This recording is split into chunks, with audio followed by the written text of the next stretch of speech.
Santos, remember him? And let me tell you something. Something doesn't smell right about how they tossed this guy out. And it all happened so quickly. I remember, the first days when this was a news, breaking news story. And they painted him in a pretty bad light. And I got to tell you, initially my response was, well, the guy should be gone, But the more I looked into it, the things he was accused of, and he even admitted to, makes me question why. Because what he did it wasn't good, but it wasn't really to the level of corruption that most of these guys are actually living in on a daily basis. Well, we here at Exposed, we've reached out to George Santos, and we requested an interview from him. Haven't heard back from him yet, but I believe we're going to be able to get him. But I can tell you right now, they have this guy wrapped up in all kinds of litigation, and it smells pretty foul to me. Come to find out, after doing some digging, there is some very disturbing evidence. See, this guy is actually one of the good guys. And although he admits to making some bad choices, like I said, he was seriously committed to rooting out corruption in the Congress. So let's listen to a clip from an interview that he had with Marcia Kramer from the CBS TV show called The Point.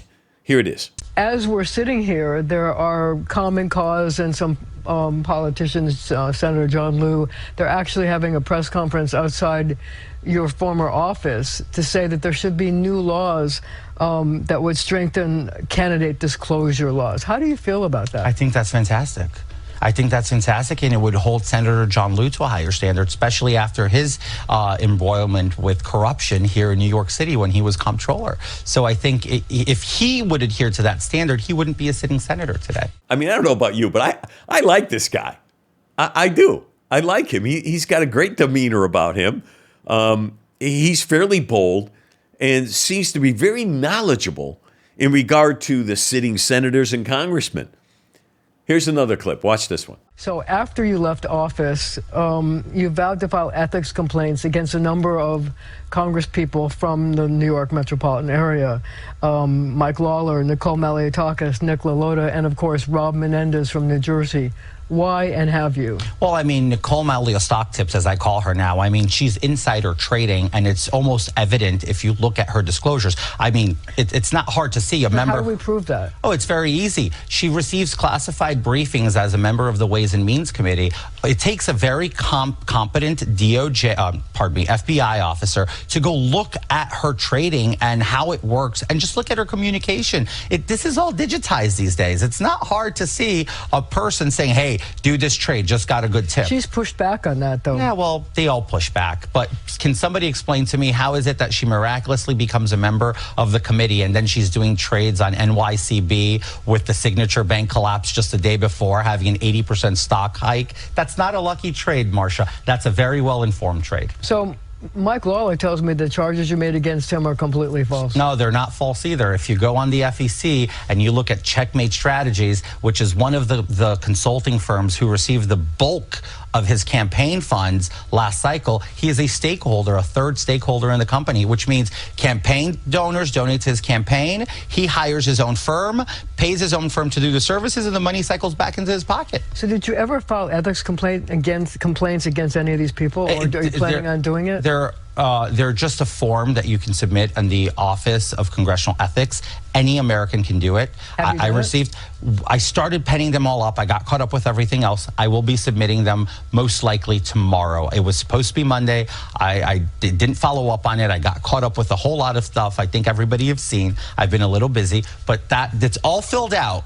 It just needs to be submitted. Are you doing this to get revenge, or because you were astonished by what you saw in Congress? Hypocrisy needs to be called out. So if I was expelled for accusations, I think members should actually be investigated. If we were to hold every member to the same standard they held me, we'd have no Congress left. He's done his homework. You could bet on it. And he knows the members that he worked with. And he was only there like 11 months or something like that. And he knows these guys, and he knows what they're involved in. That tells me he had some favor initially. because he got into places and heard things and was involved in things. Listen, in a very short time, he's got enough evidence on a lot of these guys. Believe me, they got scared. They got scared. They looked for shortcomings in this guy. They found them, and they figured, let's get rid of him before he could do any real damage. Watch this next clip. Here it is.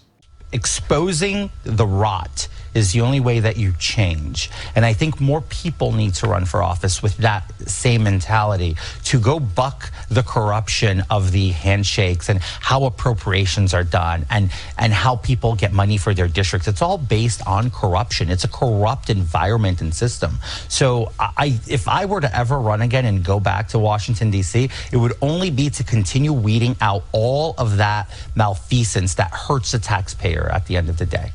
George, yes. I say yes, sir. We need more people like this guy to run and weed out all the corruption in Congress. We need more men like this.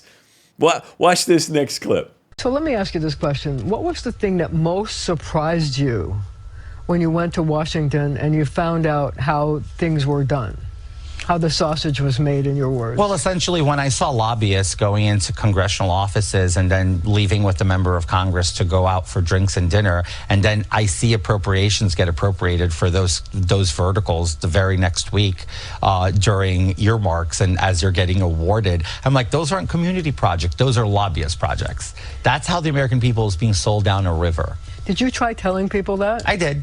They must have not liked you. The reporters didn't care in D.C. But what about the elected, the people you had to work with? Did you ever go to people in power and say, of course, this is not right? Of course, and I was told to shut up. And do you think maybe that played a role in their desire to expel you? I don't know. Look, there's conspiracies all over. People say that I was expelled because McCarthy made a play to weaken Johnson. Is that true? I don't know.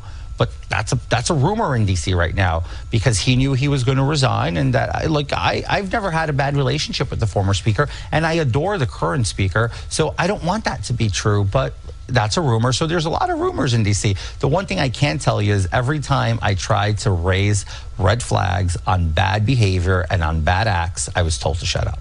What most surprised him was the truth. It's all bought and paid for.